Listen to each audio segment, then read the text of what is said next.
তুই কখন আসছস? ঘন্টাখানেক আগে আইছি। কলেজে পলিটিক্যাল গন্ডগোল চলতেছে, ব্যাস কলেজ বন্ধ। আম্মা, ভাইজানের প্লেট দাও। ভাইজান বসো, একসাথে খাই। নাজমুল পরে খাবো, তুই আগে খাতো। তাহলে আমিও পরে খাম। নাজমুল বসো তো বাবা, বসো। লিমা, তুই রে কি করলি? লিমা বোন আমার, আমি মাছের মাথা খাবো না, আমার খাইতে ভালো লাগে না, এটা তুই খা। কেন ভাইজান, এত শখ করে মাছের মাথাটা দিলাম, তুমি কেন খাইবা না? না না খামু না কেন, কিন্তু ভাবলাম তুই এতদিন পরে আইছিস, মাছের মাথাটা আজকে তুই খা। ভাইজান তুমি আরাম করে খাও, তুমি খাইলে আমি খুশি হব। লিমা, তোর তো আরেকটা ভাই আছে, তারে তো মাছের মাথাটা দিতে পারতি। আম্মা, আমি তো ভালো করেই জানি এই বাড়িতে 10টা মাছের মাথা আইলে 9টাই ছোট ভাইয়ের পাতে যায়। আব্বু নাজমুলকে মেরে একদম চাকরি থেকে কিক আউট করে দিছে। এই দেখ নাজমুল, এত মার খাওয়ার পরেও বেচারা হাঁটছে কিভাবে? আসসালামু আলাইকুম। সালামের উত্তর নেওয়া ওয়াজিব। দেখ, চাকরটা আমাদের সাথে কথা বলতে আসছে, সালাম দিয়ে আর কি শুরু করতে চাচ্ছে। অ্যাটলিস্ট সালামের উত্তরটা নেই, কি বলিস তোরা? হ্যাঁ হ্যাঁ, ওয়ালাইকুম আসসালাম। চলে গেল, তোকে তো একদম পাত্তাই দিল না। দেখ একদম দিব্যি সুস্থ মানুষের মতো হেঁটে যাচ্ছে। আচ্ছা যেই মায়ের শব্দ শুনলাম তাতে তো বিছানায় 7 দিন পড়ে থাকার কথা। কমসে কম আরো বেশিও হতে পারে। সেটাই, কিন্তু মায়ের খাওয়ার 2.5 থেকে 3 ঘন্টার মধ্যে এত সুন্দরভাবে হেঁটে চলে গেল, কিভাবে সম্ভব?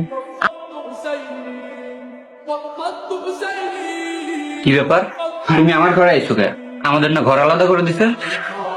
আরে লিমা আইছো, লিমা আইলে তোর ওই ঘরে ঘুমাইতে পারি না, তোর লগে ঘুমাইতে হইব। তার মানে লিমা যতদিন থাকবে তুমি আমার সাথে ঘুমাইবা? ও আরে সমস্যা নাই, 2 ভাই একলগে গল্প করতে করতে ঘুমাই যাবো না। লে সর।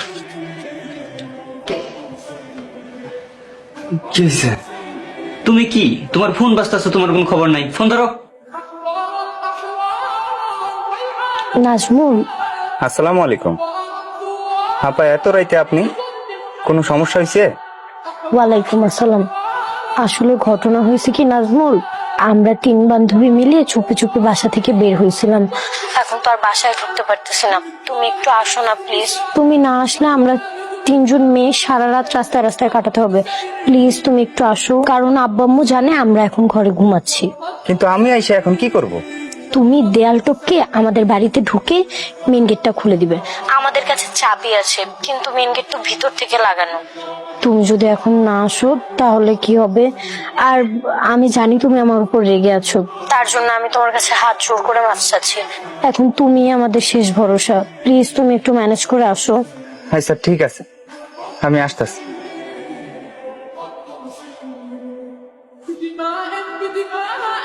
আপা, আমি তো বাড়ির সামনে এসে দাঁড়ায় আছি, আপনারা তো দেখতাছি না, আপনি কই? নাজমুল তুমি আসছো? আচ্ছা তুমি এক কাজ করো, তুমি গেটটা টপকে ভিতরে ঢুকো, আমরা বাড়ির পাশে আছি, 1 মিনিটের মধ্যে আসছি। আচ্ছা ঠিক আছে, আমি আসতেছি।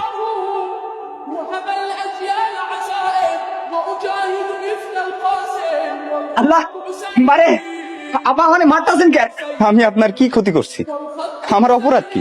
কারণ তুই আমার কথা শুনিসনি, আমার আদেশ অমান্য করছিস। আর তুই যদি চুপচাপ মার সহ্য করিস তাহলে সম্মানের সহিত বাড়ি যেতে পারবি। মার মনে স্বাদ মিটায়, মানে যত ইচ্ছা আছে তত পূরণ করে নেয়। তুই বাড়ির গেট দিয়ে যাবি না, যেভাবে এসেছিস দেয়াল টপকে ওইভাবে যাবি।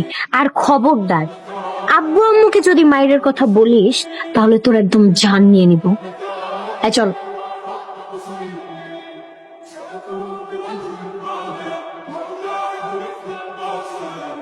জাহিদ, জাহিদ, এই জাহিদ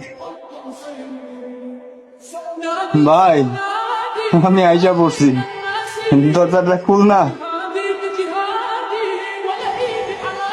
জাহিদ, দরজাটা খুল না ভাই।